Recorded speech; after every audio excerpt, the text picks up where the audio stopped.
नमस्कार साथियों, स्वागत है आप सभी का एक बार फिर से अपने YouTube channel DC geography classes में।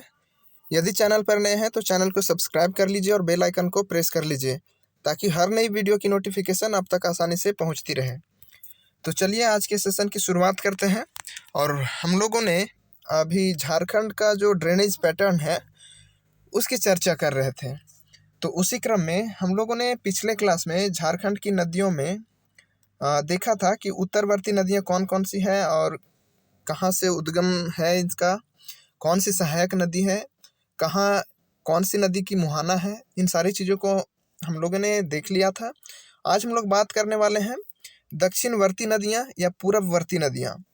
तो चलिए शुरू करते हैं आज का सेशन और बात करेंगे हम लोग सबसे पहले दक्षिणवर्ती नदियाँ के, यानी जो नदियाँ दक्षिण दिशा की ओर प्रवाहित होती है उन नदियों की चर्चा आज हम लोग करने वाले हैं। और एक चीज़ हमेशा ध्यान रखिएगा कि कोई भी नदी जिस डायरेक्शन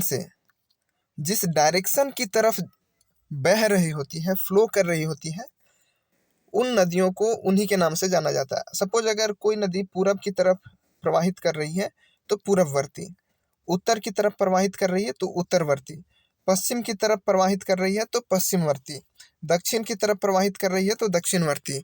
यानी जिस डायरेक्शन में फ्लो कर रही है नदियाँ उन्हीं के नाम से उन नदियों को जाना जाता है। ओके, तो चलिए हम लोग सबसे पहले आज बात करते हैं दक्षिणवर्ती नदियों के बारे में।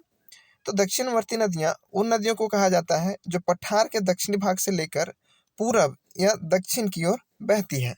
यानी झारखंड का जो प्लेट्यू है, छोटा नागपुर का पठार, उस पठार से जो नदियाँ दक्षिण की ओर प्रवाहित हो रही है, ठीक है, तो ऐसी नदियों को दक्षिणवर्ती नदियाँ कहेंगे।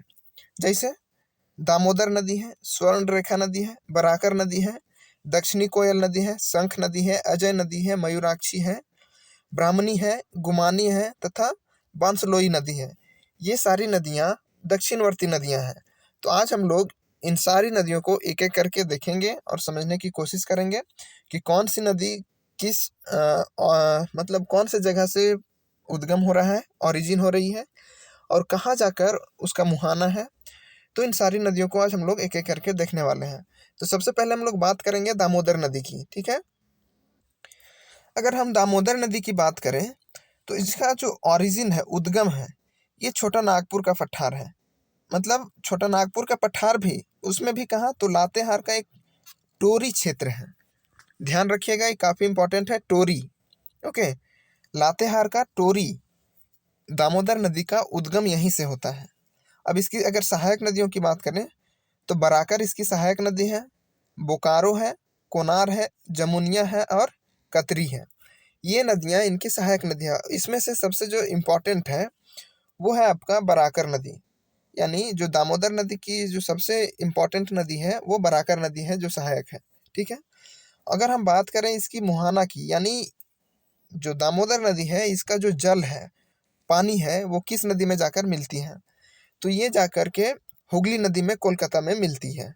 ओके, अब इसका अगर अपवाह क्षेत्र की बात करें तो ये नदी हजारीबाग, गिरिडीह, धनबाद, बोकारो, लातेहार, रांची और लोहरदगा से होकर प्रवाहित होती है। आपको ध्यान रखना है कितने जिलों से होकर बहती है, तो हजारीबाग, गिरिडीह, धनबाद, बोकारो, लातेहार, रांची और लोहरदगा, ठीक है। आपको ये ध्यान रखना है, 7 जिलों से एक नदी बहती है। अगर उपनाम की बात करें हम, तो कभी कभी एग्जाम में पूछ लेता है, तो उपनाम की बात करें तो देव नदी इसे कहा जाता है और दूसरा बंगाल का शोक भी कहा जाता है, ठीक है।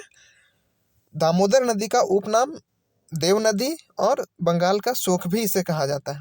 और यही दामोदर नदी जिसे बंगाल का शोक कहा जाता है, इसी शोक के चलते दामोदर नदी पर जो डीवीसी है वो बनाया गया है। दामोदर घाटी निगम जो है, एक मल्टी पावर प्रोजेक्ट है, उसकी स्थापना की गई थी। तो बंगाल में जो दामोदर नदी है इससे बहुत भयंकर बाढ़ आ जाती थी, उसे रोकने के लिए डीवीसी प्रोजेक्ट शुरू किया गया था, ठीक है। आई होप कि आपको समझ में आ गया होगा। अगर हम बात करें तो झारखंड की सबसे बड़ी और लंबी नदी है दामोदर। झारखंड की सबसे बड़ी और लंबी नदी है। कुल लंबाई 524 किलोमीटर है, लेकिन झारखंड में ये 90 किलोमीटर लंबी है, बाकी फिर ये बंगाल में बहती है। ओके। अगर प्रदूषित नदी की बात करें यानी पॉल्यूटेड रिवर की, तो ये झारखंड में सबसे ज़्यादा पॉल्यूटेड रिवर है दामोदर। आपको इनके जो फैक्ट है उनको याद रखना है। सबसे प्रदूषित, झारखंड की सबसे बड़ी और सबसे लंबी, देव नदी आपको याद रखना है, बंगाल का शोक याद रखना है, और एक इम्पॉर्टेंट जो है वो लातेहार का टोरी क्षेत्र से इसका उद्गम होता है, वो ध्यान रखना। नेक्स्ट हम बात करते हैं स्वर्ण रेखा नदी की। अब अगर हम स्वर्ण रेखा नदी की बात करें तो इसका जो उद्गम है वो छोटा नागपुर का पठार है। उसमें भी कहाँ, तो रांची का जो नगड़ी गांव है, यहीं से इस नदी की शुरुआत होती है। ठीक है। इसकी सहायक नदी की बात करें तो कोकर है, कांची है और खरकई है। ये 3 नदियाँ इसकी सहायक नदियाँ हैं। कोकर, खरकई और कांची, ये 3 नदियों जो नदियाँ हैं ये स्वर्ण रेखा की सहायक नदी है। मुहाना इसकी बंगाल की खाड़ी है। झारखंड की एकमात्र नदी जो स्वतंत्र रूप से बंगाल की खाड़ी में गिरती है। ठीक है। मतलब इसका जल सीधा जाके बंगाल में ही गिरती है और किसी के साथ नहीं मिलती है। ठीक है। तो ये फैक्ट आपको ध्यान रखना है कि स्वतंत्र रूप से झारखंड की कौन सी नदी का जल बंगाल की खाड़ी में गिरती है, तो स्वर्ण रेखा नदी की। ओके। अब अगर अपवाह क्षेत्र की बात करें तो रांची और सिंहभूम का क्षेत्र, जो रांची का क्षेत्र है, रांची का पठार वहाँ से, और ये जो सिंहभूम है, पूर्वी सिंहभूम, उस क्षेत्र से होते हुए ये बंगाल की खाड़ी में गिरती है। ठीक है। आपने झारखंड में एक बहुत फेमस वाटरफॉल का नाम सुना होगा, हुंडरू। और ये जो हुंडरू जलप्रपात है, हुंडरू वाटरफॉल है, ये इसी स्वर्ण रेखा नदी पर ही बना हुआ है, यानी इरोजन से बना है, अपरदन से बना है। नदी के रेत में सोने का अंश मिलता है, जिसके कारण इसे स्वर्ण रेखा नदी कहा जाता है। बहुत अधिक नहीं, लेकिन थोड़ी बहुत मात्रा में मिलती है। जो यहाँ का रेत है, सिल्ट है, उसमें सोने का अंश पाया जाता है, जिसके कारण इस नदी का नाम भी स्वर्ण रेखा नदी पड़ा है। ओके।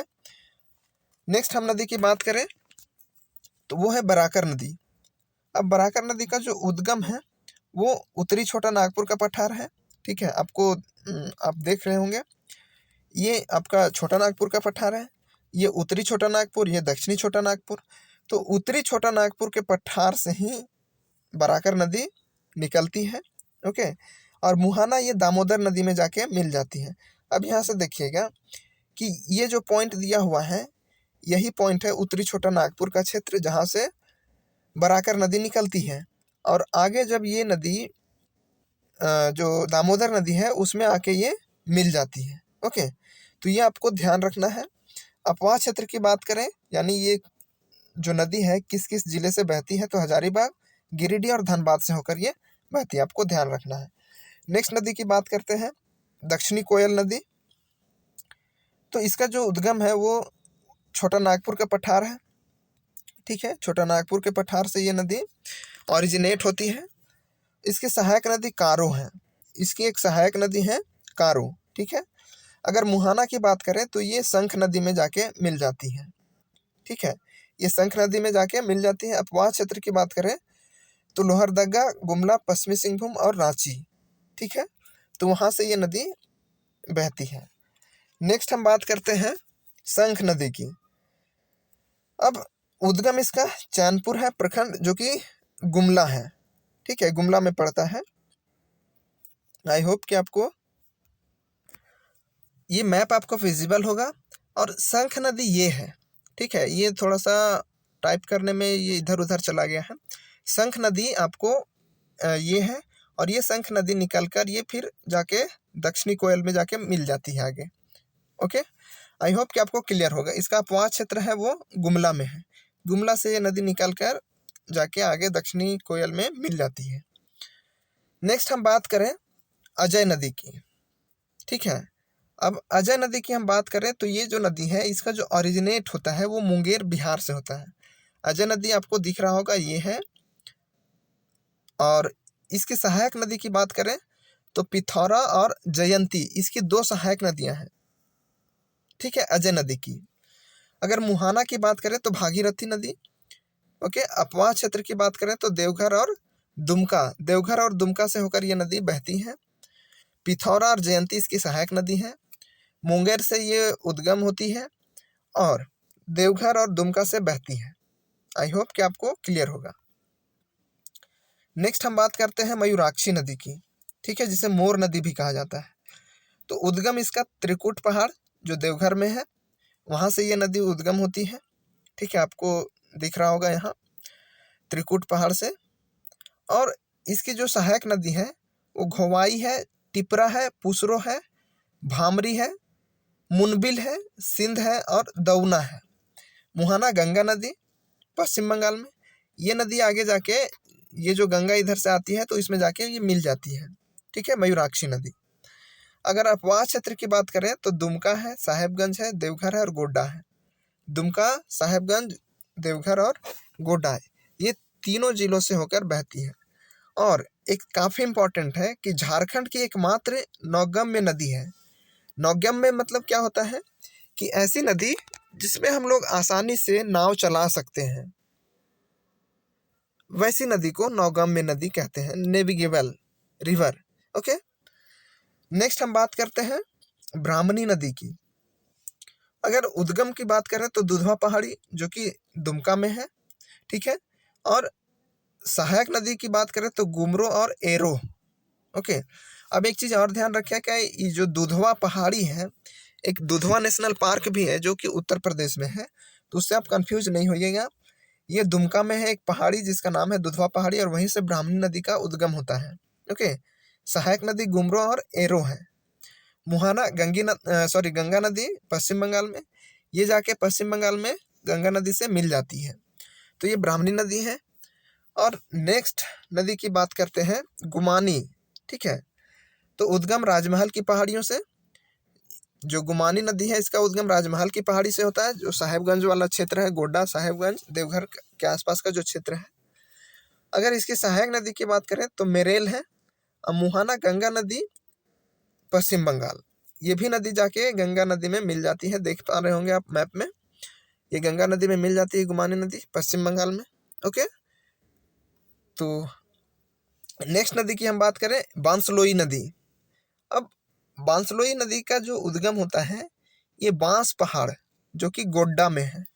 ओके, आपको रेड कलर से यहाँ मार्क किया हुआ दिख रहा होगा, उसी प्लेस पे है बांस पहाड़। और इसी बांस पहाड़ से निकलने के कारण इस नदी का नाम बांसलोई नदी पड़ा है, ठीक है। मुहाना इसका गंगा नदी, ये भी जाके गंगा नदी में ही मिल जाती है पश्चिम बंगाल में। आई होप कि आपको मैप विजिबल होगा। तो यही था आज का हमारा एक छोटा सा सेशन। अगले सेशन में हम लोग बात करेंगे झारखंड के प्रमुख जलप्रपातों की। तो आई होप कि आपको सेशन अच्छा लगा होगा। अगर सेशन अच्छा लगा तो वीडियो को लाइक कर दीजिएगा, चैनल को सब्सक्राइब कर लीजिएगा और अपने दोस्तों के साथ शेयर भी कर दीजिएगा। आई होप कि आपको क्लियर होगा। अगर आप चाहते हैं टेलीग्राम चैनल ज्वाइन करना तो इस टेलीग्राम चैनल को ज्वाइन कर सकते हैं, जो कि वीडियो के डिस्क्रिप्शन बॉक्स में दिया हुआ है लिंक। तो थैंक यू सो मच, मिलते हैं अगले सेशन में, तब तक के लिए धन्यवाद।